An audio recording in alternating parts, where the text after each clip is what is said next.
And here we go. Is this bad that we see this? Nah, that's all right. Okay. You're fine. You're good. Hey, everybody, and welcome to the RenoFam podcast. My name is Joey, and this podcast is designed to help equip parents to be the spiritual leaders of their home. This podcast does come with a disclaimer.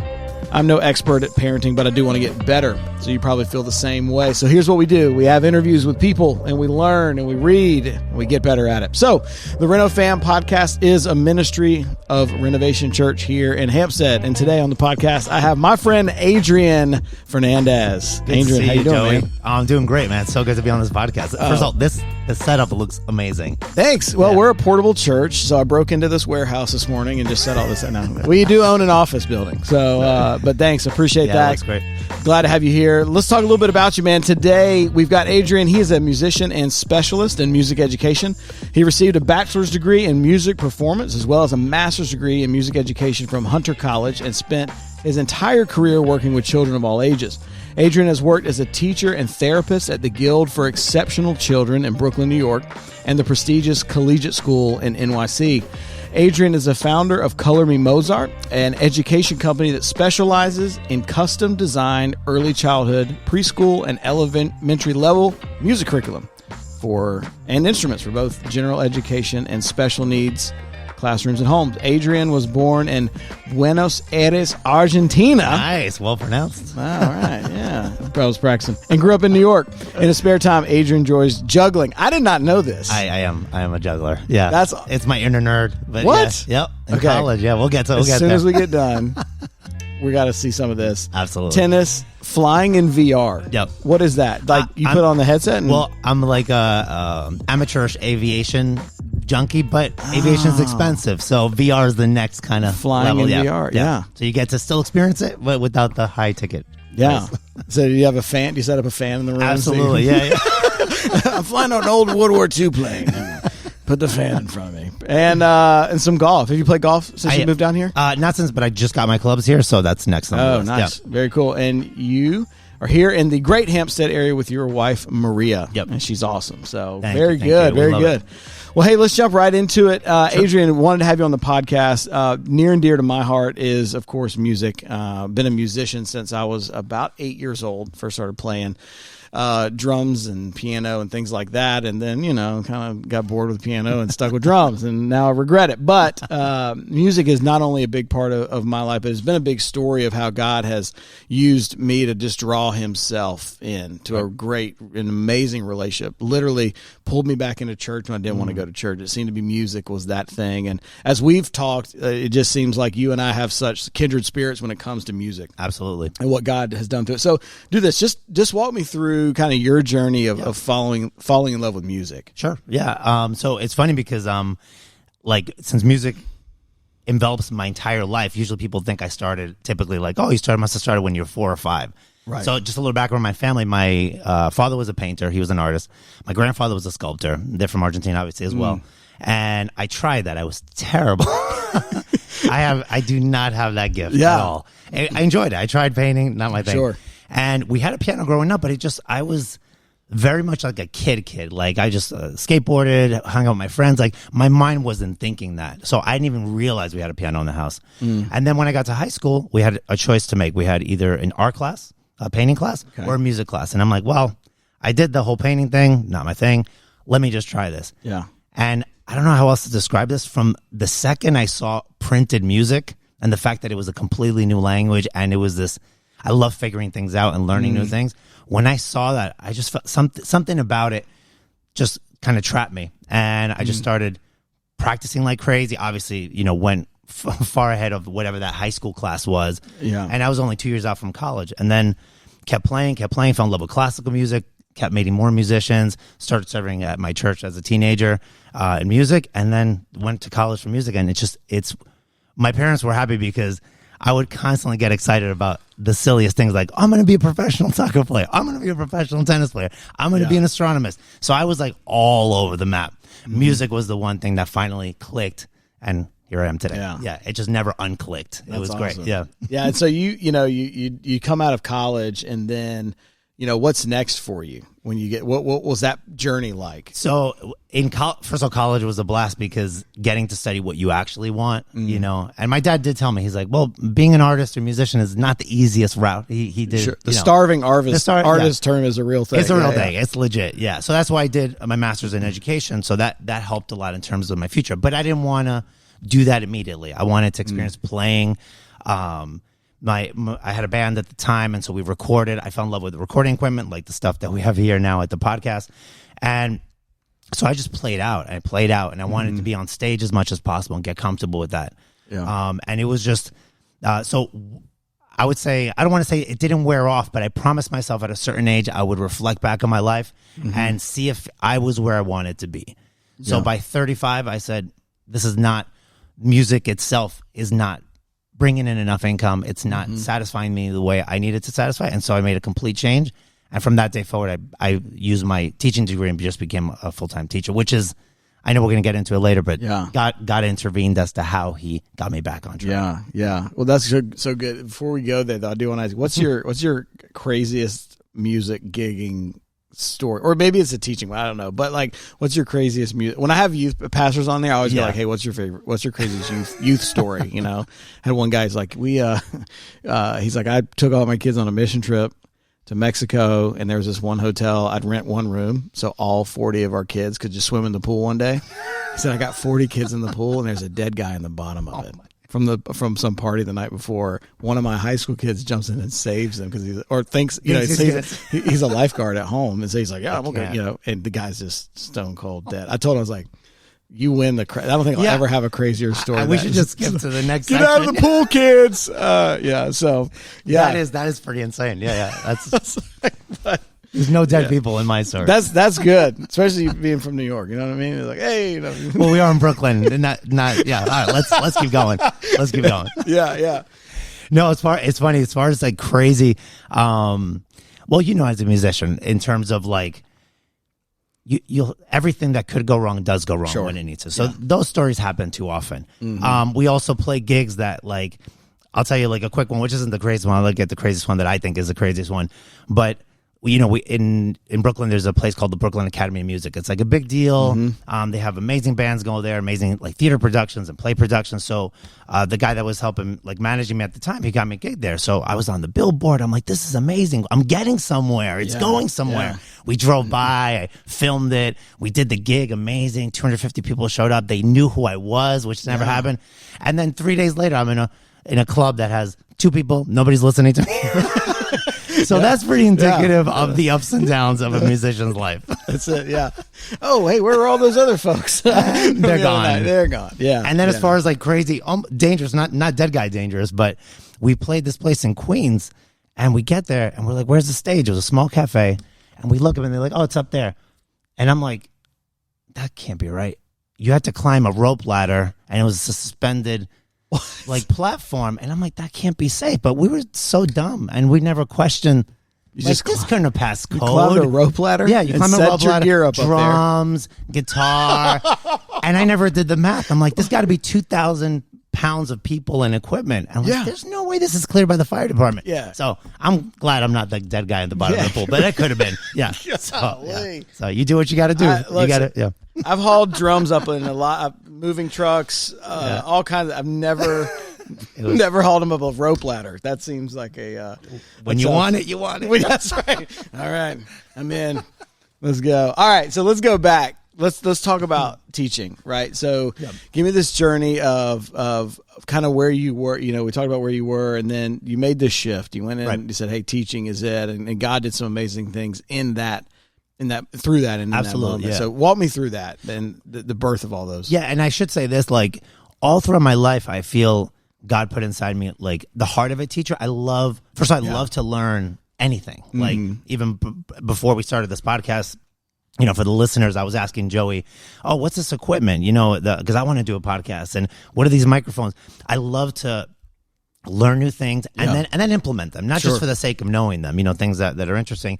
So teaching was always part of my plan. I knew God gave me a specific like gift of patience to like explain things to someone. Like some people will not get out for it, right? You explain something and then you're like, why aren't you getting it? That's not me, right? So I knew eventually my life would go somewhere, but I didn't know when. Mm-hmm. And my family in Brooklyn, we have a sign business that we've had. My parents had it in Argentina. We continued it since 1974 in Brooklyn. I worked there for a good amount of time, especially when I was a musician, to kind of pay bills, and then and I would do that.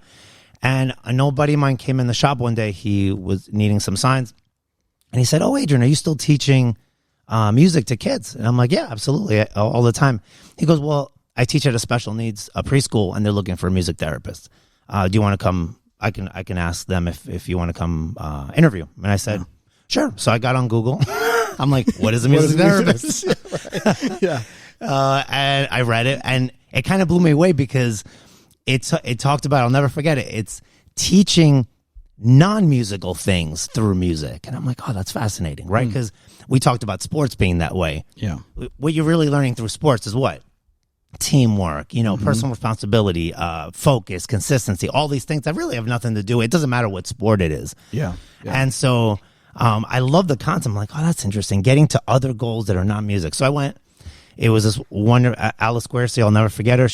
I want to say God put her there to change my life. Had the interview.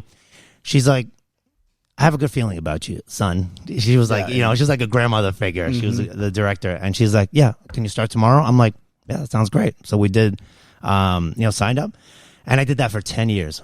Wow. And that was preschoolers, like age 3, 4, and 5. Mm-hmm. I had never worked with kids that young. Right. I was nervous. I was more intimidated by them than anybody, And you had everything from, ADD to like Down syndrome to nonverbal autism, just the whole range. But what wound up happening was, I hate saying this way because it almost sounds corny, like a movie moment, but it's actually true. Like they wound up blessing me way more than I blessed them. And I hope I left, a mark on that school because it really changed my life in such a deep way. Number one, meeting these type of kids that are diagnosed at an early age, I never realized it really is tough for the family because they don't know how to handle it. That's a deep blow. A lot of families that wait because they're hoping that's not the diagnosis. So then when that happens, it's a huge weight. Now all of a sudden they need all these different types of resources. They have to meet all different. So their life is upended. Some families handle it well, or should I say, like their support circle is really like strong. Yeah. And some don't know. Right. Like us growing up, we were an immigrant family. We didn't really know where to go get information. So I kind of understood that part. It was a lot of Latin families, Asian families, and African American families. So I kind of realized that, like, if you don't know where to go, who to ask, you don't know what to do. Right. Yeah. And so what wound up happening was me viewing it from a how shall I say, like clinical perspective. Like the director I want these kids to experience music, the joy of music, because otherwise they're not going to have a chance to do that. Yeah. So my perspective was, how do I help them experience, especially if they're nonverbal, if they're, if they don't seem to be understanding. And as time went by, I really felt God was speaking to me like, well, why are you underestimating what these kids can do? Because how many times have we seen it on American Idol, on all these programs? Yeah. I might be getting them wrong. I know there's a whole bunch of them, The Voice and American, all this thing, or America's Got Talent. Yeah, there it is, that one, where you have a nonverbal. I think recently a nonverbal autistic and blind, child. and he was blind. You talking about the young man? Yes, he was blind, nonverbal, autistic. Yep, but was amazing. Was amazing. The minute he opened his mouth and played the piano, like. Yeah, it's just mind blowing. So if he wouldn't have been exposed to that, we'd never know that. There's so many stories like that. So what I started doing at the time was, you know what? I'm going to expect more from these kids. I'm going to not ignore, but I'm going to like listen to their IEP, which is their educational program specifically for that child. But I'm going to push a little more with the music, see what they can do. Right. And I'm like, well, they can recognize their letters, they can recognize their shapes, and so I started doing like a kind of a color palette with these bells and these xylophones. And I'm like, they can do a pattern. All of a sudden you have kids that never spoken their first word. Now they're singing their first song. And I lost it. I went back to my office and I'm like, God, whatever you needed to do in my life, I'm here. And going back to the chasing my music dream, God healed me from that too, because he just reminded me that this is all for him. The chasing that personal dream, it always felt somewhat empty, so I am so grateful that he didn't give me what I thought I wanted and I needed. Yeah. You know, because this fulfilled me in a way that I never thought it could. Yeah, that's amazing. And you bring out, you pushed them a little bit. You challenged them. And an IEP is not designed around music comprehension. Nope. So it's like you found this space, and then to push into that to see, hey, what can come out of it. The strength that a kid showed that probably most people look at him and think the kid has only weaknesses. Right? Absolutely. And you just start to discover those things there. That's absolutely incredible. So then you move from there, and then you get into curriculum writing, right? So how does this? You start with these shapes and numbers. Is that the birth of the idea? The birth was originally. Again, I going back to just love doing things. Like I was always like, I want to write a book. I want to write a piano curriculum, because the more I was teaching, the more I became, softly critical of what's missing in these books. Sure, yeah. I felt like a lot of times these books, and we talked about this, it's like you watch these videos or you read these books, and it's like, okay, we're going to do the C major scale. All right, now we're going to go to Rachmaninoff.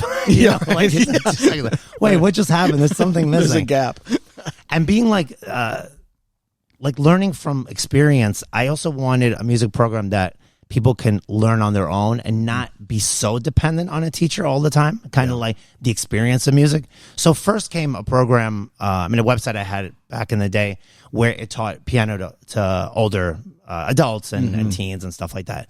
Once I got to the preschool and we started working with these colors and shapes, I'm like, these kids need it more, because generally, at least in New York, they don't really start music until they hit the third grade, second grade. Right. Yeah. And they start with the recorder. And forgive me if anybody's watching that loves the recorder. I do not like the I've never met a parent that liked the recorder. No. Why not start on a harmonica? I don't know. You know what I mean? Like a harmonica is so much better sounding than, at least, I don't get any instrument, anything is. Because I've never met an adult like, oh, yeah, I kept going. I'm like a killer. What song do you have? I got it for you. I'll just knock it out right now. Freebird on recorder. Here you go. Hold on. I got it.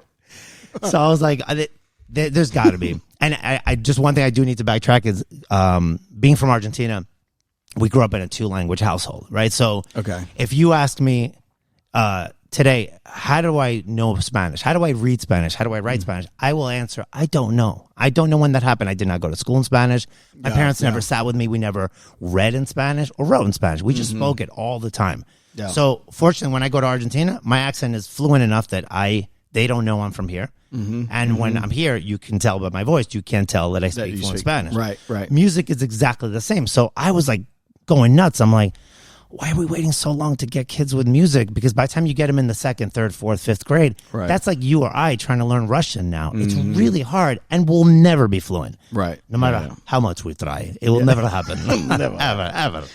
So I was like, okay. So I'm like, so all these things were like brewing together, right? I'm like, well, God put me in this place to work with these really young kids. Then like with the, with special needs children and families that need this help. Then music, which most of these kids are missing and not even experiencing. One, because music lessons are expensive, know, and they don't have access to that. And two, it's a lot of pressure. Parents already have enough to worry about. So that once the colors and the shapes started working, and for those listening, it's a very simple system where you take squares and circles and diamonds and colors, and you assign it to a note on the piano or on a xylophone. Then they play that pattern, and the song becomes alive.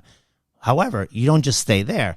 Then you start actually teaching them, this is a C, this is a D. And so by the time they do get to that kindergarten, 1st grade, they're fluent in musical language and terminology. They're not just singing Twinkle, Twinkle. They know that Twinkle, Twinkle, C, C, G, G, A, A, G, F, F, E, E, D, D, C. They know that. Right, yeah. They know what tempo means. They know what a treble clef is. Then whatever they do with that later, it's like being a sports team. How many kids that are on a sports team go on to be pro athletes? Yeah. Very few. Right. But that changed their life, of how they approach, again, teamwork and all these other things. So that was the birth of it. And I just remember coming back to my office and I'm like, I got to make this happen. And I did. I want to say 2014 January, and what are we, 8 years later? Yeah. It took years to get the books and the curriculum going. But then after that, it was I want to keep doing more curriculum. Let's keep going. Let's keep doing more stuff. Let's keep writing. And then we met, and then we're like, all right, let's do something for the church. Yeah, let's do it. Let's go. Let's go. Yeah. And I mean, I was so when I started seeing what you were doing, and I looked at the staff, and you had told me, it's like, yeah, when a kid finishes kindergarten, they'll know how to read, write, and read music. And I was like, what? Like, I've never heard those things put together. It's like, yeah, go to school, you read and write. You learn to read and write. Right? You got that. But to be able to read music on the backside, let alone pick up a little xylophone and play a song, it's fascinating. It's exactly how we should be learning music. And if we did, not that every kid's going to take it and play the rest of their life, but they've got an understanding of, hey, here's a baseline I can continue to grow on or not. Absolutely. Right? And this is the underestimating, right? Because we could link the actual article to make sure I'm getting this right. But last I read, a psychologist will say that a child can learn up to 4 languages without getting confused. We never push that at all. Right? No. I learned 2. I could have easily learned 3 in my home, and if my dad was French or whatever, it would have been fine. There's plenty of kids in Europe that grow up with 2 or 3 languages, and they don't bat an eye. And it can be radically different languages like Arabic or Mandarin or Russian, which have a completely different alphabet. Kids are amazing. So I just think the learning without knowing that you're learning, there's something magical about that. You know? You mentioned, and it's one of our previous conversations, you'll say that music saved your life. Yep. And I want you to talk about that, because it's not, we will hear that music saved my life, and you think of a movie where a guy wrote a great song, and or Mr. Holland's Opus or something like that, right? But for you, it was your faith journey, correct, and how God interceded in that. So talk to us a little bit about that. Absolutely, yeah. It was pretty immediate that I didn't grow up thinking about music at all, but as soon as I started playing, something interesting happened, which many people don't know.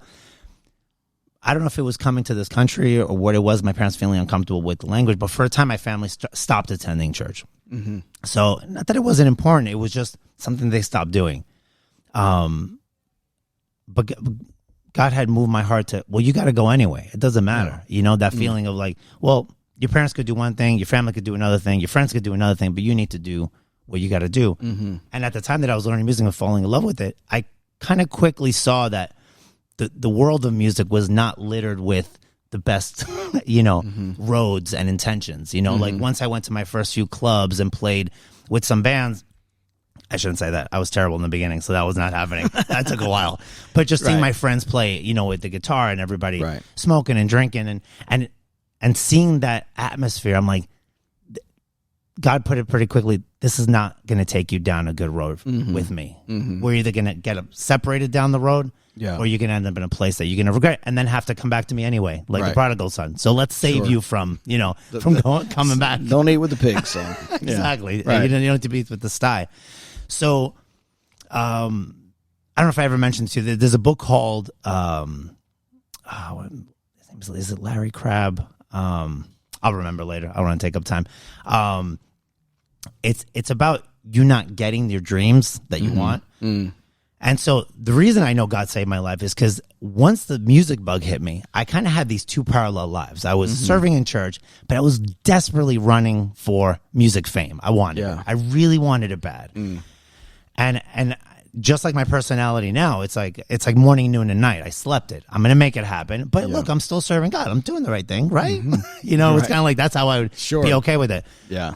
So I know for a fact that God did not allow that to happen, because so many of my friends did get lost in that. They get lost real bad. And when I see what could have been had God allowed, I would say allowed, because it's like the Bible says, everything is permissible and everything's beneficial. There was nothing inherently wrong in what I was doing. I was not, let's say, participating in anything, but just being in that atmosphere was not now looking back, as much as I'm like, well, I'm not doing anything wrong. Look, everything's fine. Sure. And for him to save me with what could have anything have been, and then to realign my life where, Shattered Dreams is the book, by the way. Okay. Sorry for the delay on that. I was so focused on what I needed. God used music to remind me, like, no, your role in this kingdom right now is for you to lead worship for my people and my story. This has nothing to do with you. You will be blessed because of who I am. Me loving you is enough. And so God used music to remind me, it doesn't matter who wrote the song, who wrote the chords. It doesn't matter. Like when we sing a hymn, a lot of those are anonymous. We don't know who they are. Yeah. And it doesn't matter. Right. Because God uses what he needs to use at the time. And so I went from a me-centered life to a him-centered life. And all of a sudden, every ounce, and I am so grateful to feel this nowadays, every ounce of desire for me is gone. I was to the point that I hated music because any band or musician that made it that was not me were jerks. Yeah.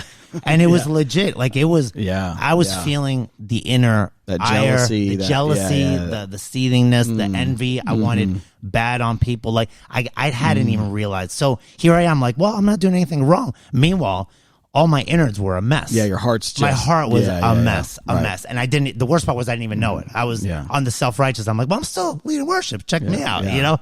And he healed me. And meeting the kids at the preschool, that changed my life, of also realizing that there's so many people that are need to be served that aren't, you know, and that God still needs to touch them. And the fact that he uses us in any way to touch their lives and then their families.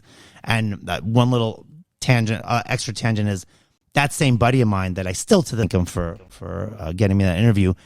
He connected me to a Sunday program for adult families with special needs children. So meaning these are like the 20-year-olds, the 25. What happens after they're 5-year-old and cute, like the rest of their lives? And these families need even more support. Yeah. So on Sundays after service, we go and serve this community. And again, it was just like, just looking back and seeing how God took me from the rafters floating, you know, on rope ladders, risking my life for stupidity, to like serving people that need it. And now the focus is not on me. Yeah. It just made me such a more, like my faith just got so much deeper, because now I'm like, well, God, you do use everybody. Sure. Like it just changed everything. Your exposure is much wider too. Yes. I mean, you know, to be a musician, to be successful in that world, that is a lane unto its own. You see the same things over and over again. You're on the tour, you're doing this, you know, and that's why so many musicians have such deep issues, is because they're locked into, what did the manager have me doing this week? What, you know, That's right.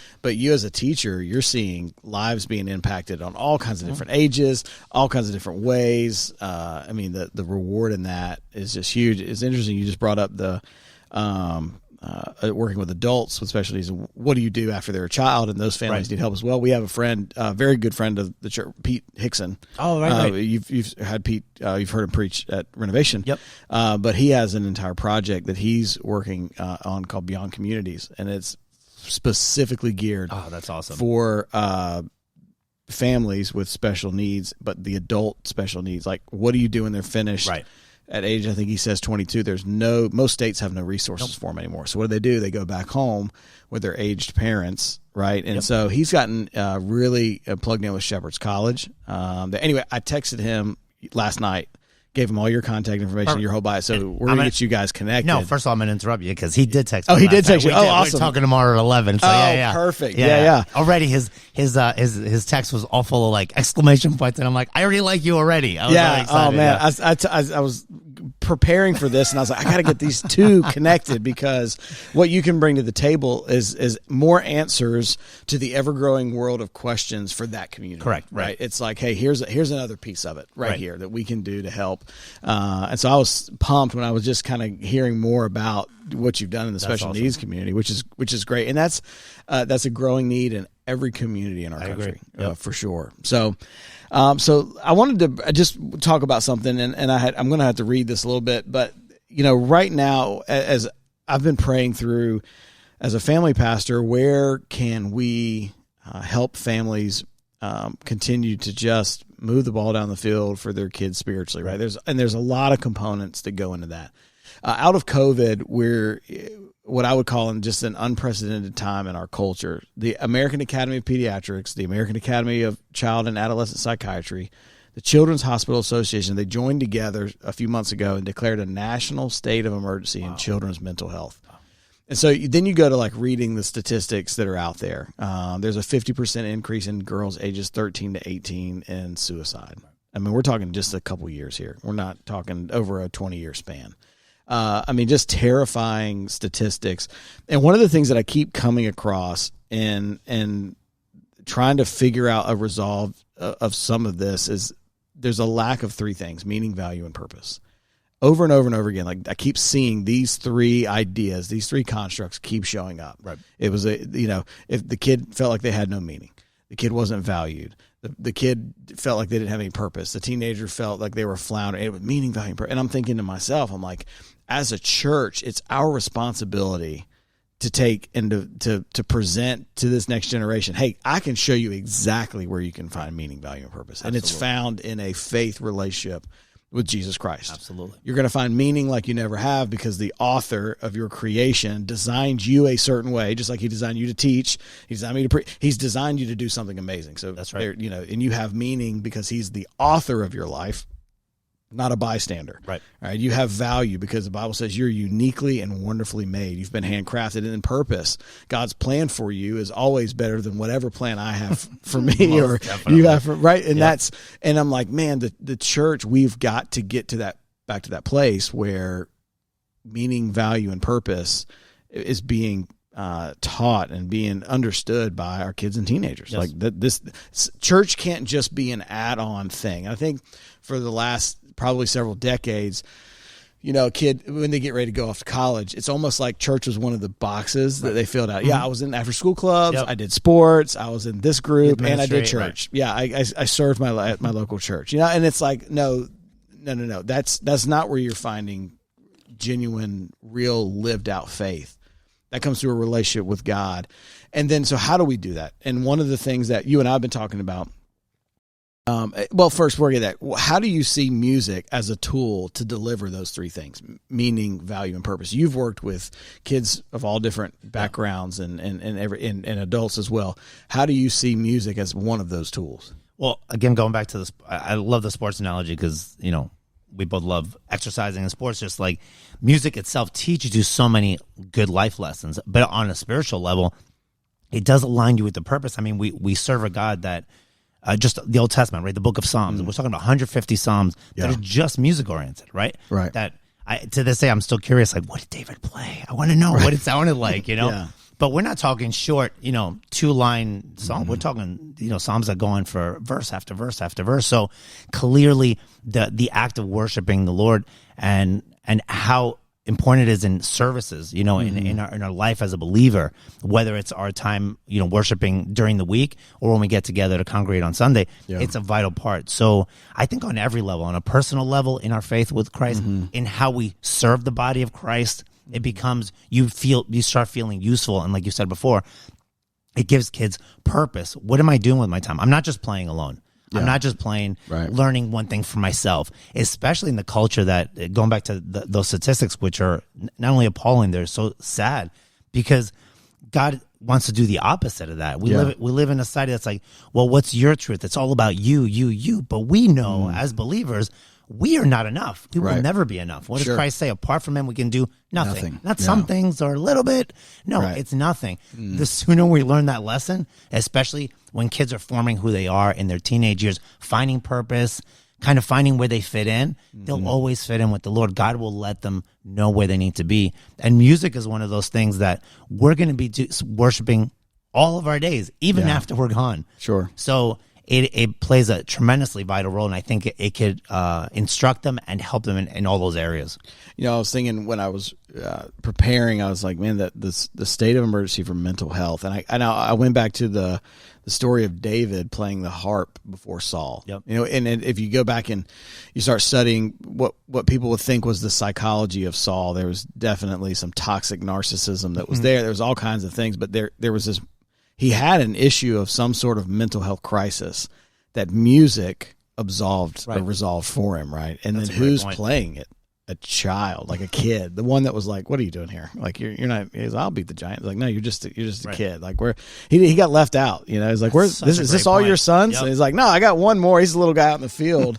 But it was God used him in music to tamper the heart of an outraged, narcissistic, who knows what other type of labels he would have today, king and ruler, right? And so, I'm really excited because something that I've been passionate about ever since we launched Renovation Church, and that is starting to come to fruition, and that's the Renovation School of Music. And I think it's just coming at the perfect time. There's been so many times where like I've wanted to start something like, let's do it right now, and it's like, okay, God, why aren't we doing it right now? And it's like, well, and there's all of these things, but coming out of what we've come out of these last 2 years with the COVID, the pandemic, the isolation of kids, and all the things we're seeing from that, to be able to just start something like this is pretty incredible. Absolutely. And so then I meet you and we're like, this is perfect. Like, you got the entire education background there to help us get this going. And so I guess we'll just spend a few minutes just kind of talking about that. Yep. And I'll kind of lay some of the background in it. The reason this is near and dear to my heart is because, like I was saying earlier, God used music multiple times to draw me back into him. And so as a kid, I remember even like, I went to a private school and we had to memorize Bible verses, and I couldn't memorize them. They would give us the card, memorize it, tell it to the teacher on Friday, right? And my mom would take my my Home Alone talk boy from the movie. I had one of those because they were awesome, and she would take those Bible verses and she would sing them into the tape recorder. I would go back and I would listen to it, rewind, listen to it again, rewind, and then it would stick. And so I was like, man, the first time I remember memorizing passages of scripture, I can read them right now and I still hear the songs in my mind from my mom singing them to me, right? So there was that. And then as I got older and you become a teenager and faith has to start becoming your own, it can't be, your parents anymore. They can't just be, your faith isn't them bringing you to church. It has to be yours. It was music. It was the opportunity to play drums, to put a band together, to lead other students my age in worship through playing music. And I was definitely scattering off. Like, I was not really caring what was going on. And then all of a sudden God's like, hey, here's an opportunity. I'm like, oh, okay. And we did it. And it just fell back in love. And there's been these times where, whether it's been loss or whatever, God has used music to literally just draw me into him. And I'm thinking to myself, I'm like, I want the kids that we have the opportunity to lead to experience that same thing. That they see God not only in a teaching or not only in, when they're reading their Bible, which is all amazing and incredible things, and you have to have those. But what if kids really start to realize, man, God works through music and Absolutely. God works through creativity and all these different things. So that's where the idea of this Renovation School of Music came from. And I had done some similar programs like this in the past, kind of like a summer camp thing for kids, right. But this one's just a little bit bigger. And so the big part of this podcast is helping our parents understand, like, hey, here's what we're getting ready to launch. Here's what's happening. And here's how this is going to work. So let's just talk through some of the details on it. You and I sit down together and we're like, hey, what age do we do this, right? Like, what's an age that we can kind of handle right now at this moment? It can grow later, but where we're at. So we said 9 through 18. Yep. So if you have a child that's 9 years old, that's going to be about the right spot. Exactly. As an educator, that's where some real cognitive stuff you starts. could already understand enough that, it's not going to be frustrating for the kid or if they're playing with an older kid as well. Right. And so 9 to 18, and it kind of breaks down in several ways. We're going to start off this year with an audition. Really, it's an evaluation. Like, where is the child at? So if you're like, hey, can my kid come and learn how to play the instrument there? Probably not from like zero. Right. Exactly. If they come in holding the guitar upside down, probably we need to get them some other help before that. But we can get them there. No recorders. Yeah, no recorders allowed. Not at all. And so, but we'll have an audition process. Right. And you've done an amazing job putting together this incredible audition packet. Thank you. That's going to help every kid know, here's exactly what I need to learn and need to know. And it's all modeled around learning music, but worship. Absolutely. As well. Yep. And the whole thing. And so that will actually, we're going to release that this week. That audition packet will be available. It'll be in the links attached to this podcast. We're going to send it out in emails to all of our family ministry areas across the board with those audition dates in April. So it gives them a good month. Yep. This time. to get everything, to start chunking through it, right? That's right. And we're not looking for perfection. Nobody needs to be able to come in here and play a whole song just like Chris Tomlin does it.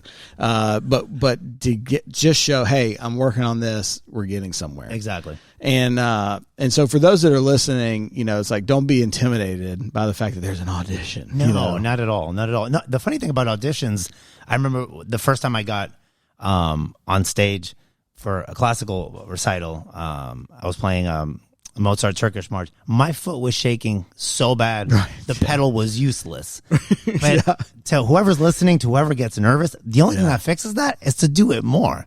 Because we're practicing whatever, a chunk of hours on home, and then you get on stage for 3 minutes. Of course, the balance is not going to be right. But yes, that is a great message.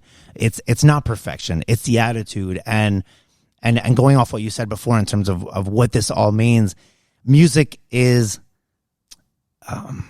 I want to say, almost the byproduct of true worship. Our focus is the worship. Right. The music, I want to say, is the easy part. The easy part is learning a physical skill. Yeah. We can do it. You set a metronome, we learn some chords, it'll be fine. Right. We'll get to that part. But we really want kids and the families in the church to really learn what it means to worship God and to give of your talents for the body of Christ. For the kid to walk away with that. And have that experience. And again, going back to the language thing, the earlier that we understand what music's role is as a Christian, as a believer, as a church, as a body, then they'll really have the tools for a lifetime. Because then after they leave here, right? It's college. Yeah. It's relationships. It's marriages. It's work. It's the world. They probably face the toughest things. We've been through that already. Right. But if we could equip them with that. Yeah. So it's like two amazing things: worship and music, and that is the goal. And so from there, we go into the camp, the summer camp, and still working on the details of that. But it's going to be a week-long camp, and it's band camp style. So this office, I told everybody, find somewhere else to work that week. There's not a pair of noise-canceling headphones in the world good enough to cancel out what's going to happen here. I love it. But we'll have just an amazing time with however many kids and students that we have. We'll have drums all set up in one room, and we'll put the guitars in. Have sectionals. We'll have group time, together time. But these kids are going to learn how to play, but they're going to learn how to lead and worship. End of the week, we bring parents in. Hey, we're going to put on a concert for the parents, but let them see, like, the big picture of it is, in fact, like, we want this next generation. We want the next set of leaders of Renovation Church, because they're already starting. I tell people all the time, our kids are leading us anyway. Right. Absolutely. But we want to just continue to equip them in that. And what my hope is, at the end of the week, the parents aren't just going, oh, they've learned how to play some music. Right. Like, these kids are understanding worship. Right. And why that's important. So the book that you've worked so hard on to put together for that week is incredible. There's a lot of conversation pieces just on what is worship, and looking at passages of scripture that have to do with the Psalms and things like that, and pulling those important truths out. Because historically, as you just said, when you go back to church history, when you go back through the scriptures, there is this, they sang songs every time. They sang songs. They danced and they sang songs. In fact, I don't think there's, even historically, when you visit any church, you can never separate religion as a whole from music. You know, there's never a disconnect from that. And our scripture has so much music in it. And to your point, I had never even thought about that. The fact that David was so young playing for Saul. It kind of never dawned on me. Yeah. It's wild, right? Bring Heart Boy back in. I've got some bad news. Somebody go get that kid. What a wild position to be in as a child anyway, right? Like, okay, I'm going to go. I'm a teenager in front of the king, and I'm playing harp, and he's relaxing. Yeah, the whole story makes no sense, and it's amazing. Right, but I love the way that God saved scripture through antiquity for us to come back today and be like, maybe there's something to that. And then you take that and you look at where Jesus is teaching, and he says, unless someone comes like one of these, and he points to these children, you won't inherit the kingdom of heaven. You won't enter the kingdom of heaven. And it's like, okay, there's some really great things of value that come from being super laser intentional focused on equipping the next generation to do faith really well. I feel like this is a big part of it that will help us move forward and seeing those kids understand truly what worship is. So. And to your point about the parents coming and see, I think it's going to be huge. a blessing for the entire church to see that, you know, to watch. Because I know on Sundays when whether it's our squad, you know, and the teen leaders coming up, or baptism, and seeing the young kids being so inspired by the teens. I mean, you're right. I'm an old man. I can't inspire teens I can't inspire a young person the way a teen would. Sure. So if they're equipped, they're going to reach those kids in ways, and I think it's just going to echo throughout the church in such a special way. Yeah, our student director Jordan has done a really great job with very limited resources. I mean, we don't have our own building. Right. We are portable, but creating a heart of worship for our teenagers. And then on Sunday morning, when you see them down front and they're singing and their hands are up they're just fully and totally engaged, it's like, you know, the adult in the room, and it's like, man, if these teenagers are doing this, what's my excuse? Right? Don't forget it. It's tremendously humbling. And if we think for a minute that if we think we're justified in, thinking, I might look a little silly if I raise my hand, you're looking at a kid who knows without a shadow of a doubt that every person that they're in a circle with has a camera. They could turn it on and be making fun of them and bullying them online for the next week. Yep. But they don't care. Yep. This is my moment to worship. That's what we have to continue to create and help our kids understand. Like, you know, your relationship with God is so true, so real, so pure that lifting your hands up is no different than a child lifting it up to their father. That's right. Right. And that fuller picture of it all.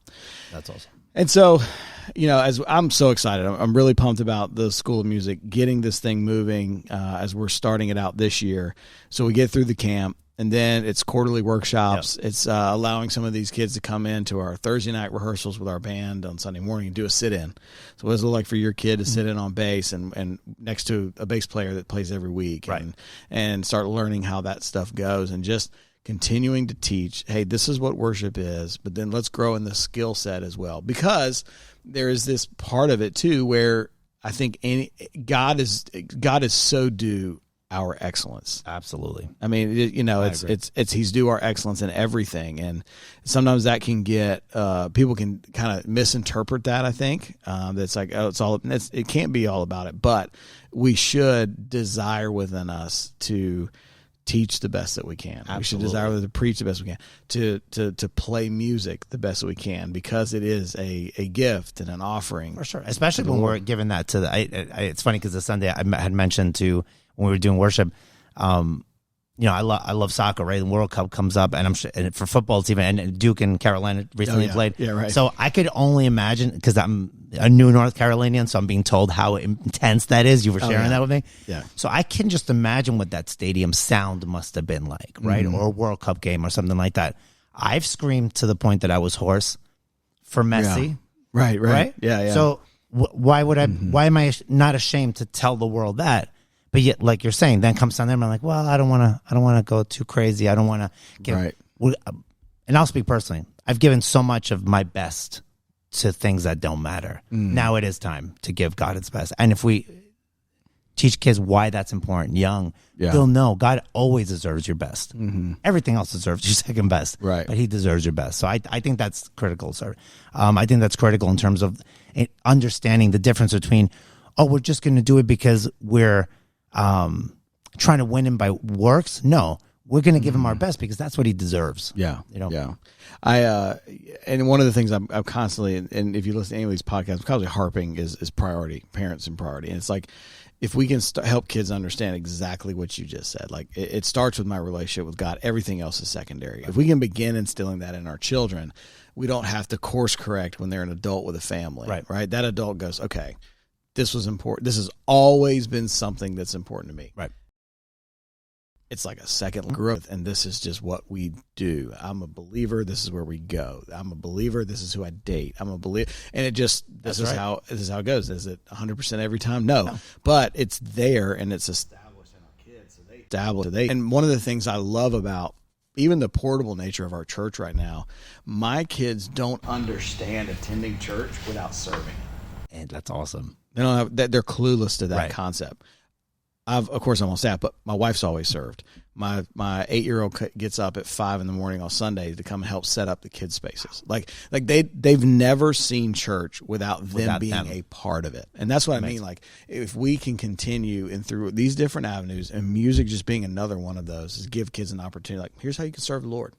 And that's right. And let's see what God does with that in your own life. Right. I just think it's an incredibly powerful. I'm excited too. I'm super excited. thing. And I think we're going to have, especially after the stats that you shared with before, I think we're going to see a big need for kids finding their place, and especially not finding their place in the world, but finding their place within God's kingdom. And I think that's going to be really, really wonderful to see kids get excited. And actually, we've already seen a couple of the kids, the band, a couple of the, like be really excited, like, well, tell me more about the school, so we know the desire is there, so it's awesome. It's going to be awesome. And with that, it's like kind of as we're kind of landing the plane here, I know there's parents listening, they're like, my kid doesn't play an instrument. Like, what do I do? So I got this kid and they've been asking me about playing an instrument. So walk us through, what are the next best steps? What are some practical steps? Hey, my kid wants to play. Because one of the things parents, we won't have any spots at the camp or in the program right now for just vocalists. Right. Every kid will need to come in. If they want to sing, that's great, but they need to come in to play an instrument. There's a lot of reasons for that. But that's just the way that we're going to choose to start this whole thing, one is it's a broader understanding of music when you're playing an instrument. Of course. We've talked about this. When you're a vocalist that understands what the band is doing, it's next level. Yep. It's just an incredible thing. The band will love you. And the band loves you. Yeah. It puts everybody in the same place. So my kids asked me about playing an instrument. Yeah. We don't have one yet. What are the best next steps? So first I'll give the good news. The good news is all the instruments that will be included, which is drums, bass, guitar, and piano, they're all extremely friendly instruments to learn. Yeah. It's not the violin. It's not the bassoon. Right. It's not. The bassoon oboe. is, for those of you who don't know, bassoonists and oboists make their own reeds, which is a nightmare. And half of them wind up double reeded instruments. I can't even think about it. Piano and guitar and drums and bass are super friendly to learn. And what I mean by that is the learning curve is very short. Mm-hmm. I don't know if I'm saying that correctly in terms of a math term, right? It's not steep at all because you play and the instrument rewards you quickly. So the next practical steps is, number one, choose one of those. Yeah. And get them started on lessons. Whatever first instrument as parents that you buy for your kids, do not buy an amazing instrument. Yeah, don't. At all. It's not worth it. The difference between now instruments are good enough that what was considered a terrible instrument, they don't even make those anymore. Right. Even like an entry-level guitar or bass or drum set, and you know more about the drum set than I would. I know more about the bass and the guitar and keyboards. They're all amazing. Yeah. It's like I would have loved to have any of this stuff 20 years ago. So just pick up like an entry-level one with good reviews, on Amazon or whatever, and get them started on lessons. If they stick, and this is the key thing, and I'm almost speaking against myself, so teachers, do not hate me for saying this. The lesson is nowhere near as important as practice. Yeah. The lesson needs to be a good lesson, of course. Finding great teachers is great, but the time you have together with the teacher is of much less importance than what is done the rest of the week. I can't tell you, I've had students that I've had for years, and the progress isn't there, and they get frustrated because when I see them the next week, I'm like, how was your practice week? Well, once you hear the that's not a good sign. So for parents listening, basic instrument, choose one of those, get the lessons, and get on them for practicing. Yeah. Because once they see the result in these relatively easy instruments to learn, they'll get really excited. And in just a few months, I would say as little as 2 to 6 months, they'll be able to actually play something on their instrument that sounds like music. Yeah. And I want you to talk about, while I'm looking something up real quick, I want you to talk about the importance of. So if you think about it, you're going to hear us say private lessons a lot, right? What's the importance of that? I mean, practice, of course, is what makes it happen. And I tell my kids, they both take lessons with you. You've done an amazing job with them. But I tell them, like, guys, mom and dad are throwing money away if you don't practice. That's right. Because it's like we paid somebody to come in and you don't do anything with it. It's like, there it is, right? So talk a little bit about private lessons, if you would. That would be awesome. Sure. The importance of it. Well, for sure. The thing with obviously now it's kind of easy to go on YouTube and watch a million videos. Even when we were growing up, right? I'm sure we had Steve Vai and Joe Satriani and but YouTube came after me. Oh, okay. So YouTube was all the time. So if I'd had YouTube when I was learning to play the drums and even doing marching drumline stuff, and I would have been so much better. But I literally, it was my private instructors that. Gotcha. Oh, so you're right. You were on the cusp of saying that, right? Mm-hmm. For me, I'm way older than you, and so I wasn't even it wasn't even a thing. Old man. You don't have to agree that fast. However, true. Sadly, true. But no, the importance of having especially a private instructor that your kids connect with is really critical, because I think if I asked you right now, what is the one teacher in your life, music or not, that impacted you the most? In probably 2 seconds, you think a name is coming to your head. Brian Wilmesmeyer. There we go. Yeah. For me, it's Gary Hammond. Changed my life. My piano teacher. Yeah. Right. And coincidentally, I don't remember his name, but I took a class called the Greek and Latin Roots to English. The silliest makeup class ever. I loved it. He made it so exciting. Yeah. And finding a teacher that makes things exciting changes everything about how we learn. So, parents, if you connect with the teacher and your kids don't, first of all, give it enough time, right? Not 2 lessons, but if they don't connect eventually, don't be afraid to find another teacher. Right. And that goes for all of us when we're learning anything new, right? You need to have a connection privately with someone where it's like, yeah, that person inspires me. That person excites me. I want to see that person again, rather than like, well, once that's the reaction, that's not a good reaction. So again, private lessons, connect with them well, and the practice. Yeah. Yeah. I wanted to, while you were talking there, I was looking up, so you've been working with, you've had how many lessons with my daughter? I want to say 6 or 7. 6 or 7. Yeah. So we're into that 6 or 7. She came to you, and one of the things I love about the way your approach is that you look at her and go, well, what do you want to play? Right. Right. Not necessarily like, here's the book and then here's what's next. Now, my kids have been in piano lessons for years, but had not yet played any chords. Everything was still single note type stuff, right? Reading a book. And so Haley said, I want to learn how to play I Say a Little Prayer. I Say a Little Prayer, right? So made famous originally by Aretha Franklin originally, and then from the movie. Well, but there's somebody else before her. Yeah, it was. I didn't know anything until my mom told me. It's hold on. I gotta look it up. I totally thought it was her song. I did too. Dionne Warwick. What? Actually came out 2 years before it becomes the #1 hit. Then Aretha does a version of it 2 years later, and it becomes #1 again. So it's but it was in the recent movie Sing 2. Right. And so I'm going to play a little bit of it, because this is, being the practice, Haley's practicing. We tell them, you got to practice. But the private lessons, the difference that it makes. So this is her. She just finished the song, and she sent me the video as soon as she finished it. And she's like, I want you to hear it. So we're going to play a little bit of it, I think.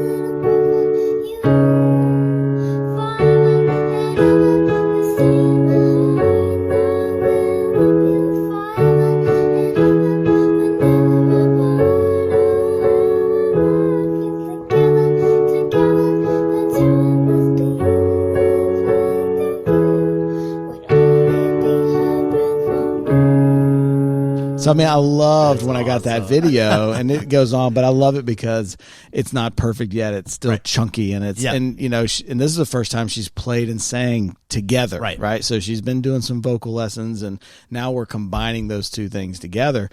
10 years old, and she's just found this new, all over again. It's like finding a new passion for and something. Her left hand playing the bass. And you had shared with me too. She had expressed interest in writing music too. A kid has to have the tools with what to write, right? It's like desiring to be a writer. I always use the same example. Like if every time you read a book, you have to learn how to read, it would be a nightmare. We'd never read a cereal box, you know. Yeah. And music is very similar. We don't read enough. And to your point before about asking kids what they're going to learn, music is wonderful because you can teach the elements of music through any song. We're still learning the foundations of music. She still needs to know what an F sharp minor chord entails. She needs to know, how to sight read, what a bass clef and a treble clef is, what 4/4 means, all these things within a song that she loves. How much more? It's like playing the wrong sport. Right. Why would you do that? It doesn't make sense. Like, are you going to be a ping pong player? I don't like ping pong. It doesn't matter. You're going to be a ping pong player. And so that I think is the key, is lining up the love of music and still teaching them everything they need. Yeah. So parents, if you're out there listening, go buy a cheap instrument for your kids. Don't break the bank. If you've got, I'll tell you right now, if you've got talking about drum stuff, if you've got a middle school, high schooler, and they're like, and if you want to spend a little bit, the Questlove Ludwig kit is $300. Oh my goodness! And I have one, and I love it. It's one of I've got the kit. Oh my it's goodness. upstairs, and I have several drum kits. Some are vintage, some are new. It's one of my favorite ones to play. And matter of fact, when my friends come into town that are gigging, they call me and they're like, "Hey, can I borrow that Questlove kit?"